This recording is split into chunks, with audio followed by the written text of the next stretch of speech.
Hello, everyone, and welcome to Tabor Talk. So I'm waiting. Today's Tuesday. Joe Rogan starts his podcast on Tuesday.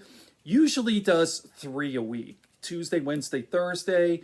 Sometimes Tuesday, Thursday, Friday. He mixes it up a bit. But for the past couple of years, last year, I should say, Joe's been averaging podcasts a week. There was a time when Joe was doing, listen to this, 3 podcasts a day, like 10 hours, 3 guests. It was crazy. Joe's got some stamina. So, anyway, last week I see, oh, Joe only did 2 podcasts. What happened to that third podcast? And that was that. And then today, right, it's Tuesday, I check my phone. It's like last week on Friday, or was it Friday or Saturday? None other than Colin Quinn. For some reason, I didn't get notified. You know, when the podcast is up, I usually get to it within the hour. Like today's Tuesday. And I see like, oh my God, Roy Jones Jr. And then there you go, Colin Quinn. None other than Colin Quinn, one of my favorite stand-up guys, right?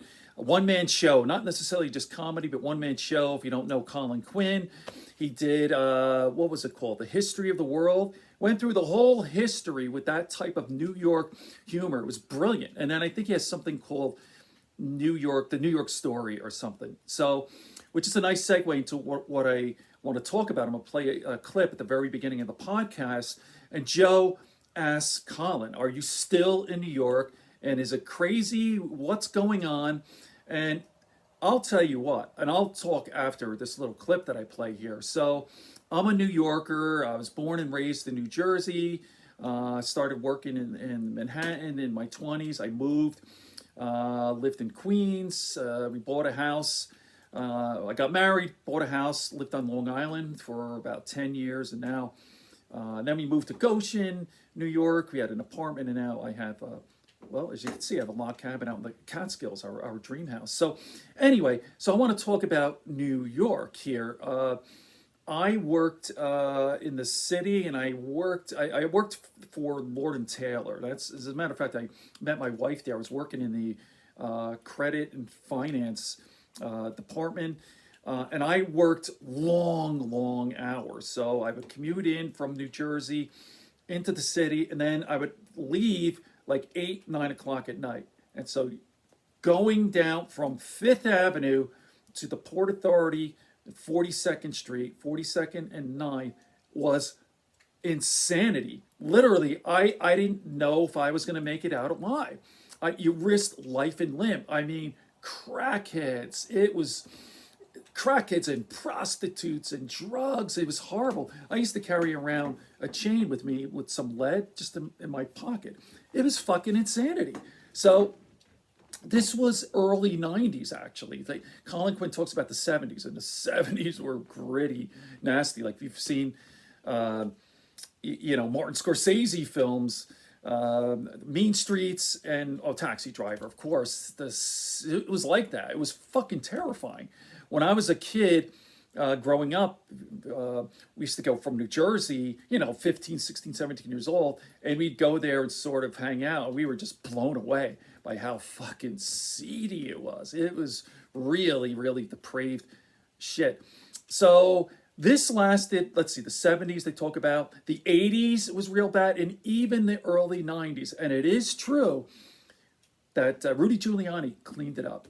And the other guy, the police commissioner, who was it, Bill Bratton. But really, and then they went too far, as you'll see. They say here they kind of turned it into Disneyland after, in the 2000s or whatever. But for sure, I was a big fan of Rudy Giuliani then, simply because he cleaned up New York, maybe a little too far, and the way he conducted himself after 9/11. He was incredible. Now, his politics are certainly, obviously, opposite of mine. I'm a Democrat, liberal, progressive. He's this really hard right sort of guy. But it's interesting. Now, let me just play this clip what Colin Quinn says about New York, and I'll talk afterwards. Watch. What is it like in the lockdown for you? You still living in New York? Yeah, I live in New York. Is it weird? Yeah, I mean, I was telling everybody, it's It's not like people are like, oh, it's like New York in the 70s. Now, the 70s was a whole different vibe. But now it's all boarded up stores. The store on my corner, like the corner bodega basically, just closed. And it was, it was around for a long time. And, it's depressing. Like you're on the subway, there's only a few people on, and it still smells. It smells as bad. They've been cleaning it every day, and it still stinks. It doesn't even smell better. That's how ingrained it is.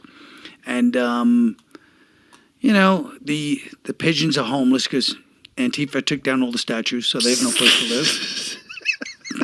And it's a very weird place. You can't say, like, people that say it's like the 70s. Like, no, the 70s, it was the 50s and the 60s and the 70s. It was like, it didn't change much. It was seedy and weird, but it was always like that. This is a drastic change from 6 months ago. You can't say it's like the 70s because it's not. It's like something's deteriorated. There's a collapse. Right. And then there's all this weirdness that comes along with that. Well, the 70s was kind of a collapse, but it was a different type. So, like, in the 70s, all the stores at night would be locked up, but they were open during the day. So at night, if anybody was out after 9 at night, that was on them. But it was not like now. It's just you're walking down deserted streets. There's nobody out. You know what I mean? Have you always lived in New York? Depressing. Yeah. So it was sketchy in the 70s. Oh my God, yeah. I mean, I did a whole show about it basically. But I mean, it was basically like in part one of the jokes for my own New York story was that, and it wasn't a joke. It was if you walk down your block because there's no cell phone. So if you walk down the block from the train after 9 at night, people would lean out the window and be like genuinely surprised, like, good for you. You made it home. If you stayed out after 9, like Times Square, people would go to Broadway shows. By 11 o'clock, it was deserted, except for criminals, because people would leave a Broadway show. They wouldn't go out for a drink or dinner. They would get in their car and get out immediately. And Giuliani's the one who cleaned all that shit up. Giuliani cleaned it up, yeah. Isn't that amazing? Yeah. That guy gets no respect now. No, I know. He went a little crazy, but he really, he did what... No question about it. By the way, I'm pointing the camera out. We're in the Catskills, and look how pretty that is. So, anyway, that's right. Giuliani is a piece of shit now. I didn't like him when he first came to New York, that right-wing shit, extreme guy. I thought he had a lot of balls, going after the mafia and everything. But he was a right-wing guy. I'm a liberal, progressive Democrat. I'm really a centrist, center-left, but I've talked about this a lot in my videos. But anyway, the Giuliani was incredible. He really changed the city, 100%. But now he's a dick with this Trump stuff. He's totally changed. He's done a lot of interviews, like, what happened to our Rudy? Rudy, you are so awesome.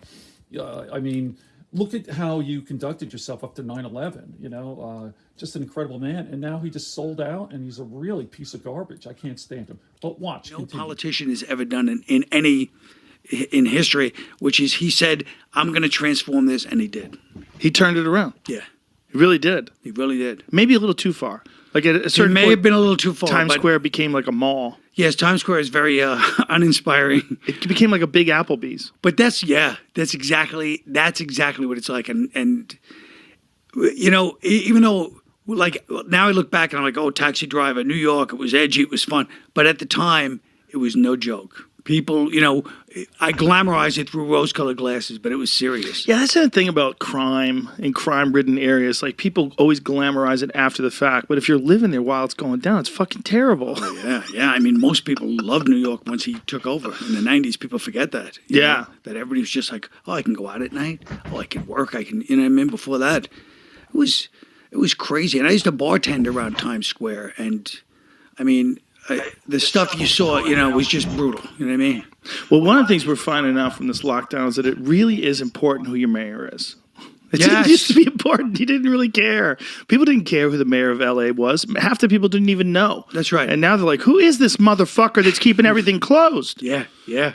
And the same thing with New York, right? Oh, yeah. Well, de Blasio from day one. A lot of people were like, ugh, and now everybody hates him. But this is his second term. Yes. He got reelected. Oh, he swept both elections. That's hilarious. And now we're finding out. Yeah. Oh, he's a dipshit. Yeah.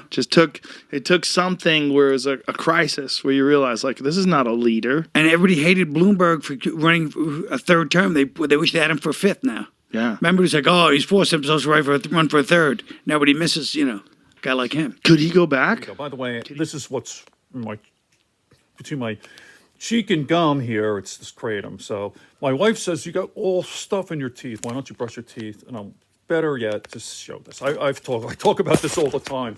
Because some people say, what the hell's wrong with your teeth? You know, the mean people, you know, people on the right, the deplorables. So anyway, there you go. That's New York. Watch the whole podcast. I'm actually almost done. I have about 40 minutes left. Colin Quinn is a hero of mine. And check it out. Really good podcast. Joe Rogan, Colin Quinn. Good friends, good books, and a sleepy conscience. Peace, love, and understanding here on Tabor Talk. Sorry for this.